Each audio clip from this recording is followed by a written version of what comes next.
Hey Waffle Gang, I do hope you're well. My name is Mark and today we're checking out some more Reddit stories, and if you do love a Reddit story, why not consider like, subscribe, maybe that notification bell too, and let's crack on with today's first story.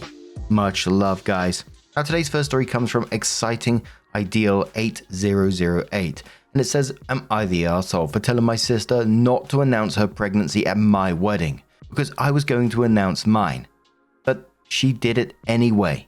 I, 29 female, got married 3 months ago to my amazing husband, 31 male. It was supposed to be one of the happiest days of my life, but my sister, 32 female, managed to overshadow it in a way that I can't seem to move past. A little background. My husband and I had been trying for a baby for a while, and when we finally got that positive test, we were over the moon. We decided we would share the news with our family and friends at our wedding reception. Nothing crazy, just a small, heartfelt moment during the speeches. Only my parents and my maid of honor knew about this plan. A few weeks before the wedding, my sister pulled me aside to tell me she was pregnant. I was genuinely happy for her, and we had a sweet moment together. Then she casually mentioned that she was planning to announce it at my wedding. I was shocked and told her, as kindly as I could, that I would prefer she didn't. I even explained why, because I was also pregnant and planning to share the news that day. I asked if she could wait just a little longer so the day could stay focused on the wedding. She seemed a bit annoyed but didn't argue much, so I thought that was the end of it. Well, fast forward to the reception, and guess what? Right after the speeches, she stands up, clinks her glass, and announces her pregnancy. The whole room erupts in cheers, and suddenly my wedding turns into her pregnancy celebration. I was stunned. I didn't even get the chance to share my own news because it felt like I'd just be trying to one-up her. Later, when I confronted her, she acted like I was overreacting and said she just couldn't keep it in anymore. When I told her how hurt I was, she said I was selfish for wanting to control when people share their happiness. My parents think she was out of line but are telling me to let it go for the sake of family peace. But I can't seem to move on. Every time I think about my wedding, I feel this bitter pit in my stomach because she took away a moment that was special for me. She, on the other hand, thinks I'm being dramatic and says I should be happy for her instead of making everything about myself. So, am I the arsehole for not letting this go?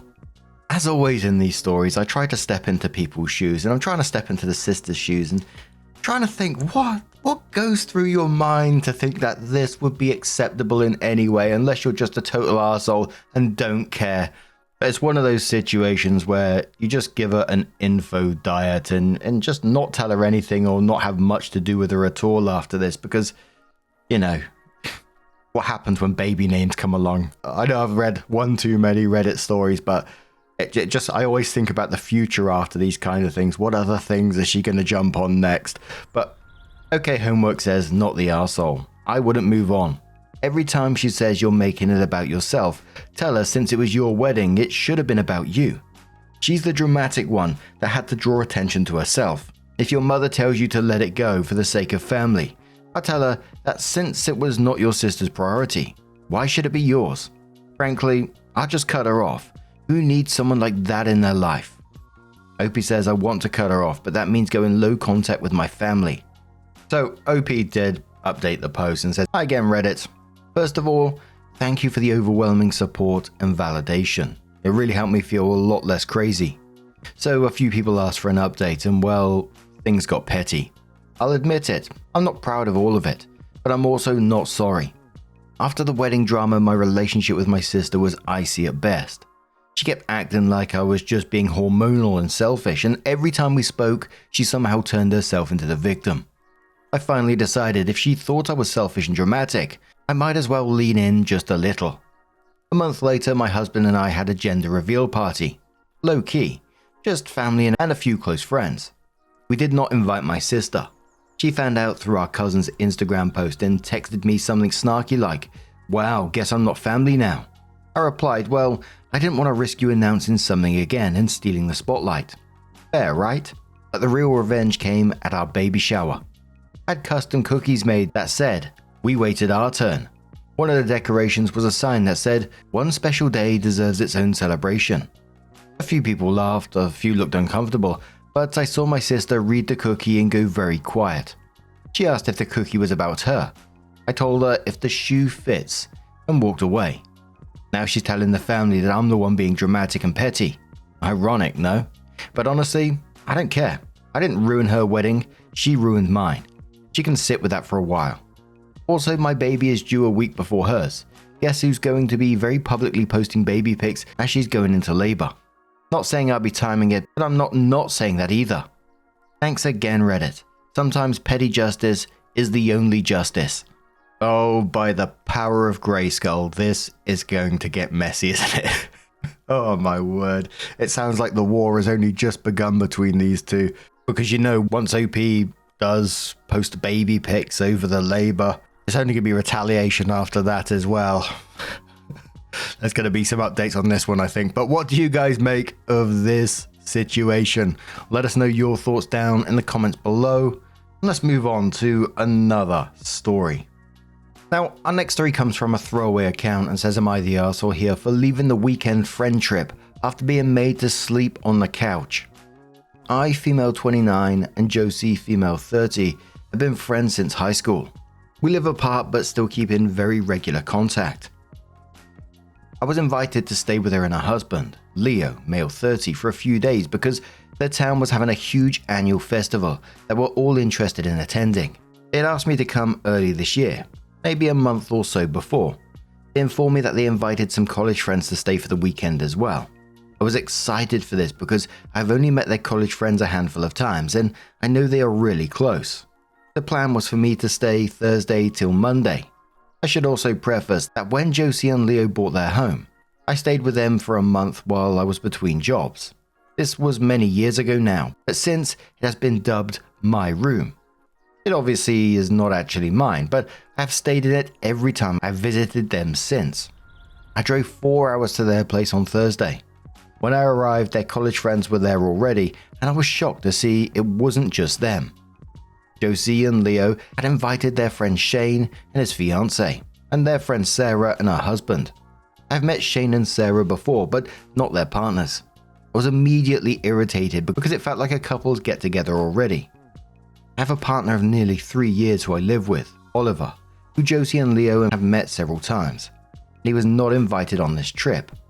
I tried to get over the awkwardness and exchange pleasantries, until I went to go upstairs and put my bag away, and Josie and Leo stopped me and told me that Shane and his fiancée were staying in that room. I was like, whoops, my bad. I should not have assumed and asked if I was in the other, smaller guest room. They said no. Sarah and her husband were in there. They told me then that they hoped I was okay with sleeping on the couch. I was really trying not to be too annoyed or cranky about this, but I had just driven 5 hours and was under the impression I was getting a bedroom for the weekend, mostly because we had this weekend planned for months and they had never mentioned otherwise. I would not have been opposed to a couch sleep for maybe one night, but there was no way I was going to sleep on the couch for the entire weekend, especially since we'd be drinking and partying pretty heavily. I asked them why they didn't tell me plans had changed so I could get a hotel sooner, and they insisted they didn't think I'd have a problem sleeping on the couch. Apparently Sarah and her husband were planning on getting a hotel, but waited too long and couldn't find an affordable one last minute. At this point, I was really irritated, both by the partner situation and the sleeping arrangements. I called Oliver and he was upset for me. We both looked for hotels in the area but could not find anything affordable for the entire weekend. I told Oliver about the couples and he was annoyed to not be invited, since he likes Josie and Leo a lot. Finally, after like an hour of back and forth, Oliver asked if I wanted to come home, and I honestly really did. I privately told Josie and Leo I was uncomfortable by the situation, wished everyone a good weekend, and drove back home. I got a call Saturday morning from Josie and she said that she was really disappointed that I had acted so rashly, and she wished that I had stayed. I told her that I didn't understand why she didn't update me on the sleeping situation as soon as she knew about it. And she told me that the only reason I was booted to the couch is because Sarah and her husband both couldn't fit. So then I asked her why she didn't invite Oliver if she had invited the other couples, and she just said sorry they hadn't thought about it. I told her that I was upset and hurt by the situation and I didn't regret leaving. I received another message from her last night saying everyone had left and she was really disappointed in me and that I ruined her weekend because she was upset the entire time. I'm starting to feel bad and also fear of missing out from not being there. I'd been really looking forward to the festival and hanging out with everyone. Anyway, am I the arsehole here for leaving? Edit. As I'm reading through the comments and I'm untangling some of the feelings I was having, I'm upset by being assigned to the couch, especially because it was last minute and I was not told beforehand. An entire weekend of partying with an uncomfortable sleeping arrangement and no privacy really sounded miserable. I'm not 22 anymore, but I do think I am more upset about Oliver's exclusion and just didn't piece it together / really held onto the couch as an excuse. It really did feel like it was made into a couple's weekend and somehow Oliver and I were excluded from that. I hated immediately feeling like the seventh wheel. Edit 2, I did not know Shane and Sarah's partners were going to be there literally until I walked in and saw them. She just forgot to invite Oliver. My bullshit meter is going off like crazy right now. And it sounds like Josie's trying to switch the whole situation back on you, doing a little bit of Darvo as they say. Imagine one of your friends coming to stay with you, who's driving 5 hours to come and stay with you for multiple nights, and not telling them that they're going to be sleeping on the couch beforehand. Hell no. You let them know so they can make the decision to have a hotel. I'd be peed off as well if I turned up and I'd be sleeping on the couch for 4 nights. And, without the Oliver situation as well, it's not just about that. Imagine being there at night. They're going to come back from this festival, probably, socialize a bit, maybe have a couple of drinks back in the house and stay up late. And OP can't sleep until all these people have gone to bed either. I'm like OP. Maybe one night I'll be able to sleep on a couch if that's what I was doing, but multiple nights, I'm not doing that shit. But crazy for Swayze says, not the arsehole. Just go to the festival next year with Oliver. Make it a romantic getaway. All I'm going to say is your friend has an odd way of showing being a friend. Everything about the situation is so sketchy. Invites all couples except you, and it's not like you're single. Sticks you on the couch with no advance notice. That is super sketchy. I'd let that friendship go because it doesn't sound like a good one to hold on to. Yatura Rose says, not the arsehole. It sounds like they have 2 guest rooms and you assumed you'd get one. So some of the other commenters saying you should have confirmed are off the mark. Once you found out there was another couple you weren't expecting, your partner wasn't invited, and you're expected to spend several nights on the couch. It was your right to leave, and you were polite about it.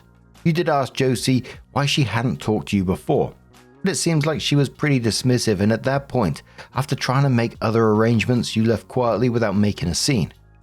Josie ruined her own weekend by being an insensitive friend.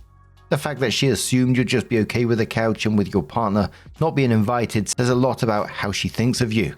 So she prioritized these other couples and is now trying to guilt you for not accepting a shitty sleeping arrangement in favor of a couple who couldn't be bothered to plan ahead, and your partner not being included. I think you need to think about that. Veggies for Life says, OP, you're not the arsehole at all in this situation. Your friend's parting comment about they just didn't think about it shows exactly who they are.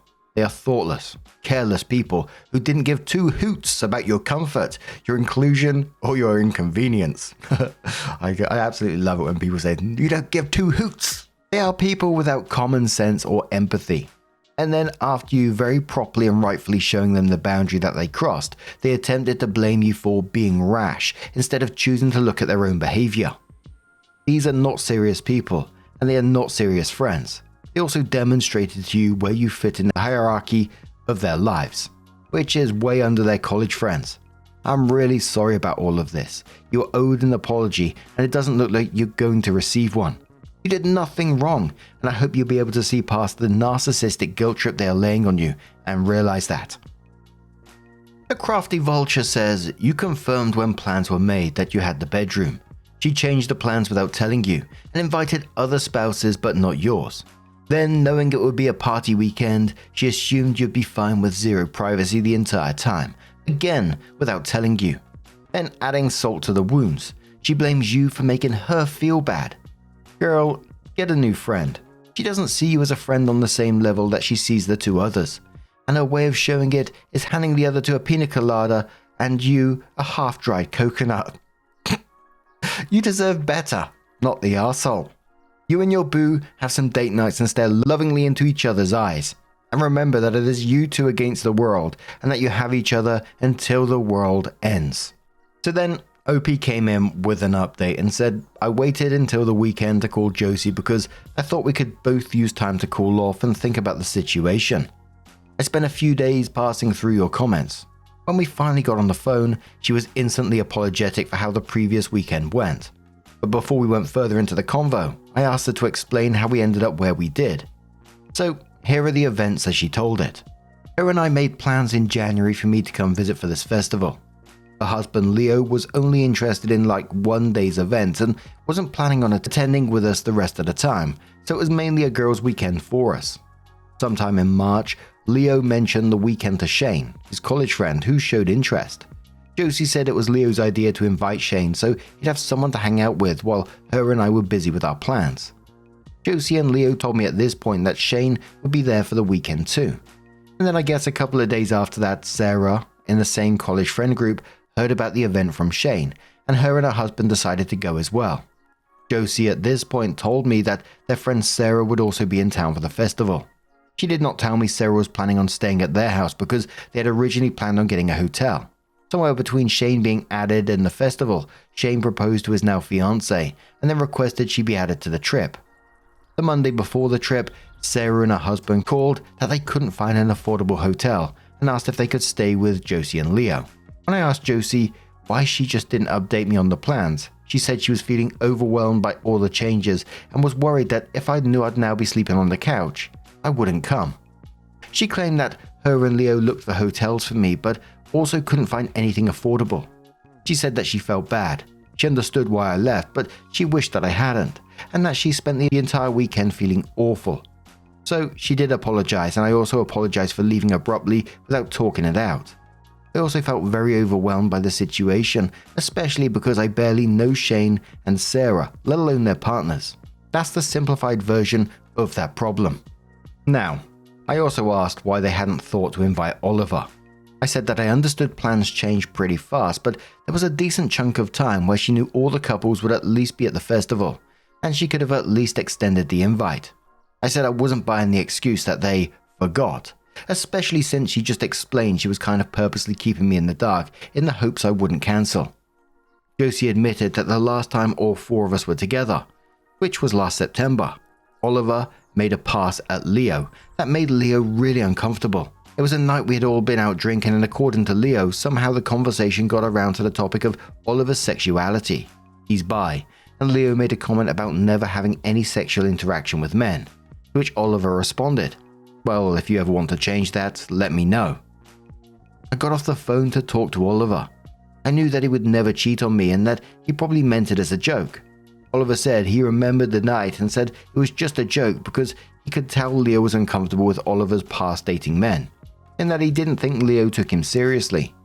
He offered to call Leo and smooth it over himself, but I told him to hold off because I didn't want to make the situation worse. I just told Josie privately that Oliver didn't mean to make Leo uncomfortable and that he was sorry and said she'd tell Leo that. So Josie and I are okay, even if things are a little tense. I genuinely don't know what to do about the Leo and Oliver situation other than let it smooth over with time. I only see Josie 3 to 4 times a year, and Oliver sees them maybe 1 to 2 times a year. So hopefully the next time we all want to do something, it can just be forgotten. My eyebrows were slowly moving further and further up my forehead when it was saying, "She didn't tell you the truth because she was afraid you wouldn't come." You drove 5 hours! Holy shit! She took away your choice just to say, "No, I'm not driving 5 hours to sleep on someone's couch," and prioritized other couples who joined last minute and gave them the rooms instead of you, who's been a part of this since the very beginning. Part of me's like, why not just jump onto Amazon and buy like a blow-up bed or something and give it to them, and then you can have the room? But obviously it's all gone and done now, and it really wasn't the point of the situation, but holy moly. And she was feeling overwhelmed because she just keeps saying yes to all these people turning up at her house. Yeah, come on in, more the merrier. Don't worry, OP, just sleep on the couch. I don't think I would have found myself apologizing in that situation because, you know, it's just lack of planning and thought on their part completely. But what do you guys make of this situation? Let us know your thoughts down in the comments below. Just a huge thank you for being here today, getting involved in the stories, your love, your support, your time. It always means the absolute world to me. So thank you so, so much. And hopefully I'll see you in the next one. Take care and much love. Wake up, get up, stretch my legs, eat some breakfast, milk and eggs, brush my teeth up, wash my face, throw my clothes on, start my day. Wake up, I can smell the smoke from the bacon. Let's go, see the sun shining from the windows.